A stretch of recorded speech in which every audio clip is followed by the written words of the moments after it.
Hello and welcome back to Equestria's Gamer Squad, and in today's video we are continuing the Kingdom of Abyssinia with Gomez. Though really, we're just getting started. I did undo changing everyone into these because I realized how much freaking infantry equipment that puts us in the negative. So I ended up just doing the exact same things, but just undoing that basically.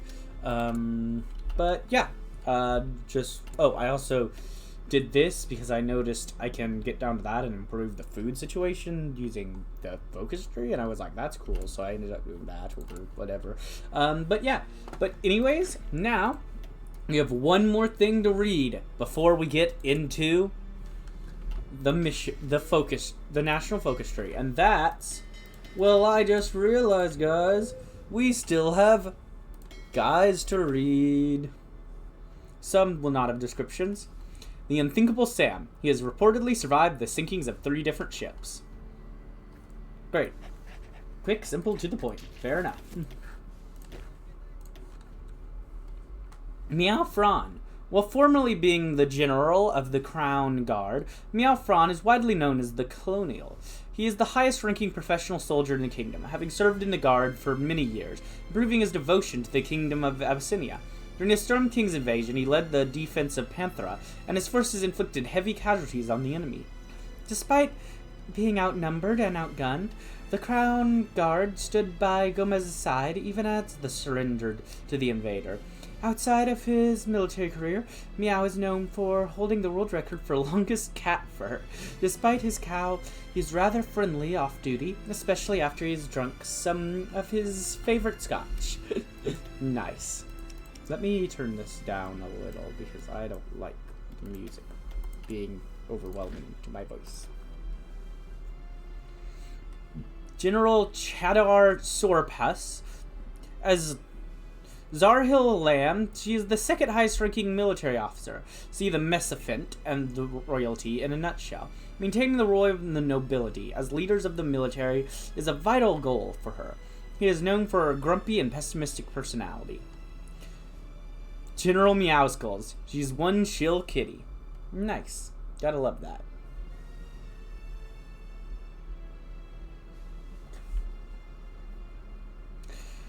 General Thurston Waffles. The Ross of Tigray can be described as a sycophant, always trying to earn the favor of the monarchy.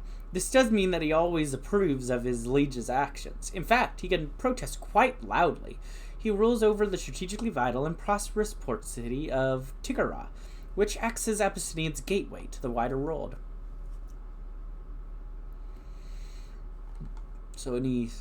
We do have an armchair general. The leader commands from the rear, preferably as far away from the front line as possible to avoid exposure to unnecessary dangers. Interesting. And then the guard general. The general spent considerable time working with special forces, particularly skilled regiments, making discipline in their troops both an expectation and a reality. Okay. Just seeing any that have like a description that's General Cato. Squeak. They're unpredictable, harsh. Visitor from another dimension. Alright. This creature has come from a different dimension. They have the ability to talk to the spirits or read thoughts or control someone's mind. Better not question it. And again, of course, we're all Abyssinian cats, which I think I've already read over here last time. So in that case, we are finally ready to begin.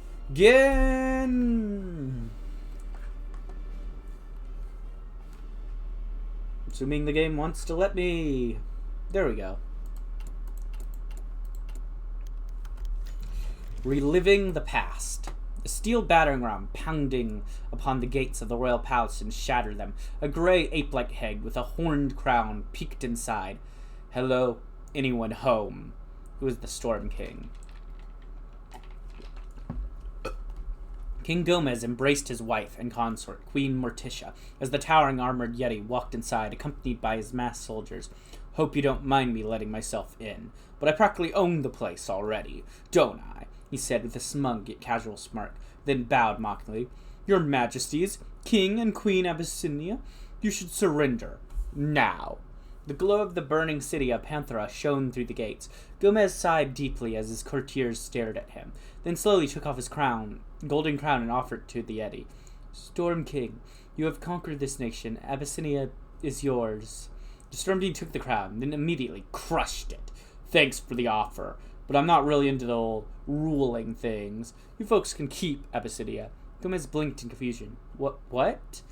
I know I call myself a king, but frankly, monarchy just isn't my thing. You take over one country, next thing you're dealing with taxes and committee and retirement packages. With his large hands, he molded the crown into a crude wing, which he put on one of his large fingers. No, I don't want Abyssinia, just its riches. He leaned closer to Gomez, who reflexively shielded Morticia from him. The treasure vaults of Abyssinia are filled with strange and exotic wonders, so they say. Magical artifacts, flawless jewels, golden trinkets. I'd like them all. Please. You want our wealth? Gomez asked. Running a whole armada is expensive, you know. You wouldn't believe the upkeep on all those on airships. You can't, Morticia shrieked. Abyssinia is a trade nation. We need our wealth to import crops, feed our citizens, build our homes. Please, you must leave us with something. The Storm King frowned melodically. Oh, I will. After I empty your vaults, I'll leave you alone. Wait, you can't. We'll have nothing left. Why have you destroyed Abyssinia? The Storm King grinned in a way that Gomez couldn't forget, because it was next on my list. Okay, that's messed up. A typical awakening. King Gomez snapped awake in his bed, then realized it had just been the same recurring dream again, or a nightmare, except it didn't make him feel anything anymore. He groaned and looked at an ornate grandfather clock that stood near the bed. It was 4 p.m. He had slept for 6 hours. Slowly he pushed himself up, yawned, and rubbed his burning eyes. Then he simply sat there, staring into nothingness. After glancing at the door, which appeared to be locked, he lowered himself onto the floor and crawled underneath the bed, digging up his secret stash of fresh catnip. He put a pawful in his mouth, then chewed on it. He purred and rolled on the floor as his pupils dilated. He felt alive again. The door opened. Gomez immediately pushed himself up, hit his head on the bottom of the bed, and quickly climbed back out. Why didn't you knock? He mumbled with catnip in his mouth. He trusted the right paw. Zahaf Tezik, Minister of the Pin, scribed by Commander Dijin Rizmagi, stood in the doorway, completely unfazed. I don't know the gender of this person. I did, my king, but you seem to hear it. I want to ask if you've finally decided when we can have a meeting. Gomez sat out the catnip and straightened himself. I haven't, not today at least. You can't compose this forever, your majesty. I know, he replied and lowered his ears. Dejan rolled his eyes.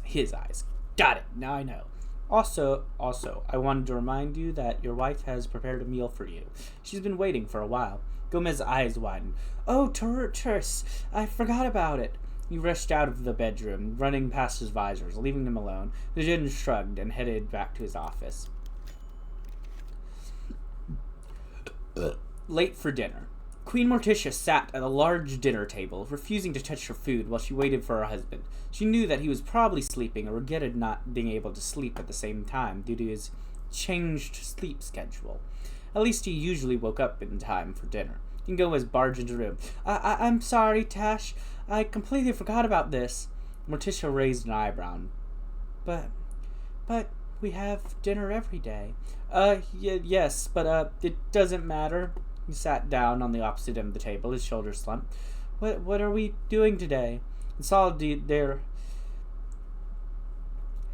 solidarity with our hungering subjects, we are only having a little bit of kibble. I even arranged for a cat, to take a photograph of our meal so it could appear in the newspapers. But he had to leave after waiting for an hour. Gomez groaned and rubbed his forehead. That's my fault. Sorry. Morticia forced a smile. It's fine. We can still enjoy the meal. The catnip was making Gomez's mind foggy. Sorry, but I'm not really hungry. But you haven't eaten since yesterday. I know. There was an extended moment of silence, and Morticia looked at her husband with concern. Things were only getting worse and worse, she thought. My darling, you need help. You are sick. Am I? Or do I just see things more clearly than others? He muttered. Morticia sighed. I understand you better than anyone else, and I can tell something is wrong. I just want you to be happy again. Gomez stared blankly into his plate of kipple and then replied, I do need help. Yes. The first step to anything is to accept you need help. You have to accept your own self before you can move forward with life. That's very important. Yeah, that's fine.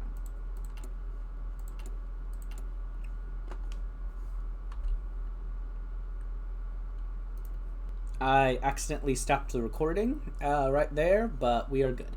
The Gathering of the Aristocats. The decrepit stone mansion of the Katwi dynasty was usually a quiet place, yet now it was filled with hundreds of cats, most of whom were servants. A dozen litters, including elaborate palanquins, as well as sedan chairs, were waiting for their owners outside along with their slave carriers. A few of the slaves, who were horses and ponies, were not carriers but steeds, and used the opportunity to relax and take off their saddles. In the meantime, the nobles had all gathered in a conference room. The owner of the mansion and the host of the meeting, Katerina of House Katwi, was filing her claws. One of the aristocrats coughed. It is impolite to keep us waiting, Katerina. Duchess Lamb, Tordenges muttered. Katerina admired the sharpness of her claws and smiled. I am the host of this house, and I decide when the meeting starts, and it starts now. She turned to look at the nobles. At least half of the most important aristocrats in the kingdom had gathered here, and all of them supported her claim to the throne. I am glad all of you accepted my invitation, as we need to decide our next course of action. Thankfully, I have the perfect plan to depose our indecisive king, who is clearly unfit to rule. You always promise us the sun and more, Tardar replied dryly, but you are no alicorn. Not yet, Katerina thought, and wondered if Tardar really was always this grumpy, or if her face was stuck in a perpetual frown. Unlike Gomez, I keep my promises, dear Tardar. Now listen, I have much to explain. Oh boy. Fun.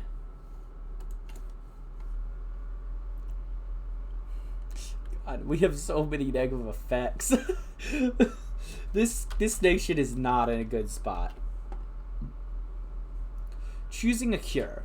Gomez was slumped in his chair as he listened to his wife explain her plans. While he admired her hopefulness and enthusiasm, he also felt jealous. Why couldn't he feel this same way anymore? So I've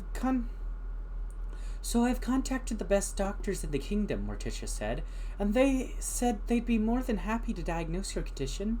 Maybe your mood is linked to some sickness. Alternatively, you might just need a break from everything. Worship can be very stressful after all.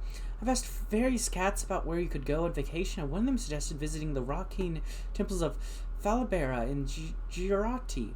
I sent a message to the priest there, and they'd be more than happy to welcome you. If you leave, I could stay here and act as regent. Lastly, we have plenty of relatives who are concerned about you. We could hold a family gathering and see if they can help you feel any better. How do these options sound, my darling? Which one do you think is best? It was blinked. They're all fine, I guess. Morticia's smile faded slightly. Well, you have to pick one, as we can't do all of them at once. He rubbed his aching forehead. Alright. Let me think. I think I should just take a break for a while. Yeah, that's probably for the best. Yeah, it is. Ugh. Blackmail material. The Jinn walked to his office and opened his door. Light of the rising morning sun shone through the windows inside. Behind, a figure who was sitting in his chair. Jinn frowned. Who are you? And who granted you permission to be seated in my workspace? The stranger chuckled and steeped her paws. I granted permission to myself. I am the rightful owner of this place after all. He raised an eyebrow. Katrina of House Catwi. Mm-hmm. You know your history, at least. Let me cut to the chase. I want to acquire information. His eyes narrowed. Of what kind? Oh, you see, I have certain plans.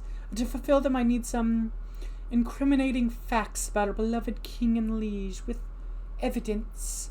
Preferably, I know for sure he has some skeletons in his closet. And why would I give you anything? Tell me, are you pleased with the rule of King Gomez? You can be honest with me. The Jinn hesitated, rather than answering. None of us are, Katrina hissed, and you can help me to replace him with someone better. Yourself? Katrina asked. Ha! That is besides the point. Just give me what I want already, and I'll let the cat's out of the bag. And I'll take care of the rest. The Jinn took a deep breath. He had a tough decision to make.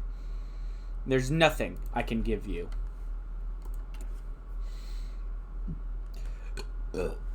Yeah, F off. The Coltrane Summit. Wow, how exciting. A rocky road. King Gomez had long known about the rock-hewn temples of Falbilla, as they were famous, but he had never realized how remote they were. There was no railroad in the region, so he and his entourage had arrived by boat in Katami, then taking a winding unpaved road up to the mountains. He had been seated in an expensive imported car before it broke down, then was carried on a palanquin by servants who were quickly exhausted. Like the nobles, he did not have sturdy equines as slaves, but rather free cats who were paid a salary. With an empty treasury, they hadn't been paid enough to carry him all the way up. In the end, the king was walking. On the way to the temples, they passed by an isolated village. Locals poured out of their houses to see the king with their own eyes. One of them was a young kitten, who was wearing rags and appeared emaciated. He approached Gomez and asked, "You're the king, right? Why do you look so sad?" Gomez sighed. "I carry the weight of the kingdom on my shoulders, little one." "But you wear such fancy clothes and jewelry, and I bet you have lots of food and a huge mansion and the biggest ball of yarn in the world." "I have some of those, I suppose." "Then how can you be sad? If I was you, I'd be so happy." This kitten was so naive and simple, Gomez thought. "You already seem happy yourselves, despite having nothing." The kitten giggled. "I have lots of fun with my friends." The king had a faint, wistful smile. He took out a gold coin which he had hidden from the swinging inside his robe, and gave it to the kitten. "Here, have this. Go buy some food for yourself. It must be expensive these days." "Oh, thank you, King." "Aw." Yay. The Abyssinian aristocrats had the privilege of convening this council of nobility to discuss important matters related to the kingdom. As the purpose of the council was to offer counsel to the king, it was required to be present. The council had gathered only a few times after Sorngin's invasion, as the nobles quickly realized the king now had little interest in listening to them, didn't even want to be there. So it was a surprise to Morticia when the council gathered again, for the first time in many moons. As Gomez was absent, the queen walked to the council chambers. She saw that all the important nobles of the kingdom had come, so they probably had something important to say. She got down in Gomez's place at the end of the table, as the nobles stared at her in confusion. "Your Majesty?" Tashim Lamb turned and sort of asked, "Where's the king? Did he send you in his place, or what?" I'm afraid the king is away from the capital at the moment and cannot attend this meeting." Turtle snorted. "Could have told us earlier." One of the cats stood up. It was Katerina of House Catwee, and she appeared furious. "Now he's abandoning his duty? I was supposed to speak to him about what?" Morticia asked. About the state of the kingdom. Something has to be done." The queen smiled. "Yes, he's absent so he can deal with his depression. Once he is better, he will return and hopefully resume fulfilling his duties like he did before the Storm King invasion." That was murmured in a mixture of approval and skepticism, while Katrina grimaced. "We'll see about that," she hissed quietly. "Time for plan B." Uh-oh, I don't like the sound of that. Gomez, you enjoying your time out there? Because I think there's a coup going on behind your back. A site of pilgrimage. The 11 rock-hewn temples of Felibera were quite the sight to behold. They had been carved directly into stone century ago by King Felibera of the Catwe dynasty, who wanted to create a holy site for his kingdom. The temples in the nearby town had been named after him, but since the Catwoans had deposed his dynasty, they had been mostly neglected. The town was insignificant, and the temples were maintained only by the priests who continued to live in them. However, recently the location had become famous and rejuvenated by visitors. Unlike Felibella, King Gomez was not feeling rejuvenated. Now that he had seen the temples, he wasn't sure what he was supposed to do. It all started to feel like a waste of time, so he sat down on a rock. Nearby, an old statue of the Bass stood, the four-legged creator goddess of cat kind. He looked at it and wondered if she had made a mistake granting sapience to his ancestors. Maybe happier if he was a wild cat, chasing mice and whatnot. Wow, that's depressing. And who are you? Gomez turned his head and saw an old gray cat adorned in pure white robes. You don't recognize me? He replied. I'm the king of Abyssinia. Unfortunately, I did not ask for your title. Titles are imaginary and meaningless. The king frowned. My name is Gomez Mawkonnen. Names are also imaginary and meaningless. Who are you? Gomez blinked in confusion. You clearly need help with answering that question. How about we talk over a hot cup of tea? Gomez hesitated, accepting an invitation from this peasant priest, but ultimately nodded. All right, we're having coffee. The priest sipped from his cup, while Gomez stared at his one. You aren't going to drink? The priest asked. Or ask for my name? Gomez snapped out of his thoughts. Oh, I was just waiting for it to cool down, and didn't you say that names are meaningless? It is polite to ask for it, he said with a chuckle. I'm Tequi Maz,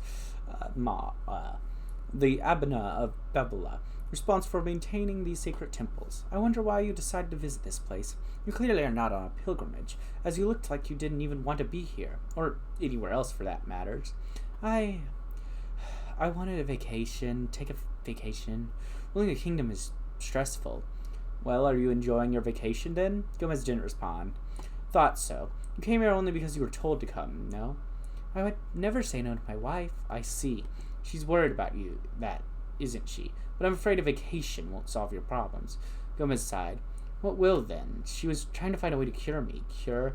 There is no cure. You have a malice of the mind. You've seen many such cats over the years. They can smile, but their eyes are blank. They can speak kindly and softly, yet hate everything, especially themselves. Gomez stood up. I think I should leave. Thanks for the coffee. I can help you, Gomez. You must learn to live with this part of yourself. It is the only way to move forward. Or do you want your wife to mourn over your grave? Gomez froze and stared in shock. You're lucky to have someone who loves you. It is the one thing that can save you. Stay here, for her sake. Fine. I will.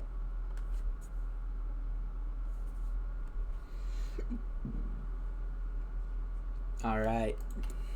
We are on a journey. Kind of movements in the shadows. The Djinn handed his daily paperwork with signature efficiency, shuffling papers around on his work desk and scanning them rapidly with his keen eyes. Yet one paper stopped his swift movements altogether. He took a closer look at the report in his paws, as he had to make sure he had read it correctly. What were these supply requisitions in the capital? They weren't for the Crown Guard or the local garrisons. These were in a separate report. Who had even approved these? He sprang back to life, digging hastily through his carefully stacked piles of papers. There was a report of the arrival of the retinue of Tishafif Land Taradar a week ago, but where were the report of their departure? Had supplies been requisitioned for them? Then he found several other reports of nobles bringing their armed retinues as bodyguards for the wretched council that had been recently held. This bodyguard still hadn't left, and their numbers were strangely high. What were they waiting for? His eyes widened as he realized their purpose.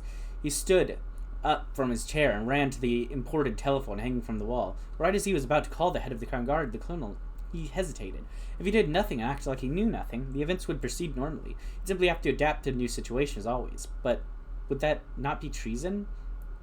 Hello, Colonel. There's a coup about to happen. Chaos in Panthera. It was past midnight when large groups of heavily armed cats started marching towards the royal palace from all directions. They were careful in their approach and tried to maintain the element of surprise. Any citizen who were out in the streets at night quickly had a gun pointed at them and fled. Ouch, okay. I thought it was going to say gun down, which was why I reacted so much, but at least they just let them flee. That's better. The marchers encountered no resistance at the gates of the palace, so they broke through and poured inside. It was empty and quiet. There was no one in sight. Looks like... Need water? Looks like they were expecting us, Tashi Lamb Tardar muttered. I knew this was going to happen. Katri looked frustrated. You're right. We need a change of plans. We've gotten past the point of no return. Tardar shrugged. It's too late to do anything. We lost. No, Katrina hissed. I worked too hard for this. Order your retinue to take up defensive positions. This palace is mine. Whatever, Tardar replied, but still obeyed her. The occupation soon noticed how the palace was being surrounded from all sides by the crown guard. They had marched straight into a trap. Little Meow, the head of the guard, stepped in front of the palace gates. Surrender, and you will not be harmed. Quick, shoot him, Katrin ordered, but no one did. Shoot the cardinal? A defected officer, Alfie Messin asked her. But ma'am, that would be... Katrin grabbed the gun and shot him herself. She missed. This started a fierce and brutal firefight that lasted all night. When the sun rose, the center of Banthra was in ruins, and the rest of the city was in chaos. After Tardar surrendered, Katrina and a small band of loyalists took refuge in the catacombs of Queen Mayorda II. They held out in there all day long before finally surrendering as well.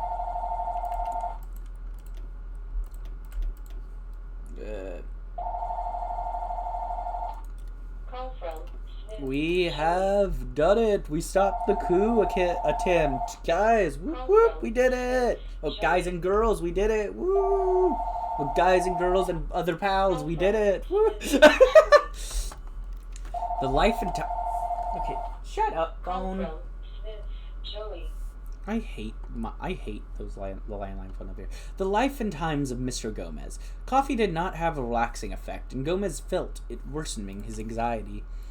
He paid little attention to his comfortable couch and instead allowed his gaze to wander around the room. Tell me, Gomez, what exactly is bothering you so much that you seek refuge here? Tekel asked in a gentle tone, sitting on a worn-out wooden chair that looked like it could snap and break at any moment. Everything, Gomez snapped, still not looking at the priest. I couldn't even afford to pay servants to carry me here, but I had to walk like a peasant. I see. Some cats do say taking a walk helps clear up your mind, he said and chuckled. Very funny. If you were asking for money like them, I couldn't give you anything either. The state treasury's empty. Because of the Storm King? Yes, the black cat shouted. Now intensely glaring at the priest. That gray monkey ruined everything. I spent years trying to fix the problems that were threatening the kingdom, only for some mad warlord to come and ruin everything. Who knows if something like that happens again?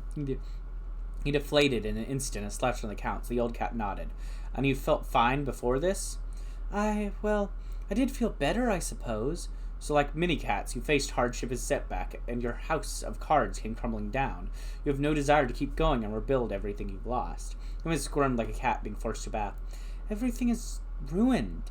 I'm not sure I can fix it all. I'm a puss with the big boots to fill.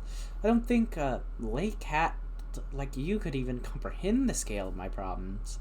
Failure is an opportunity to learn and do better. Besides, have you ever tried kicking down and destroying an anthill? Do the ants simply give up? No, they rebuild their homes, no matter how many times you destroy them, without any doubt or hesitation. Are you saying I'm lesser than an ant? Gomez asked with an offended frown.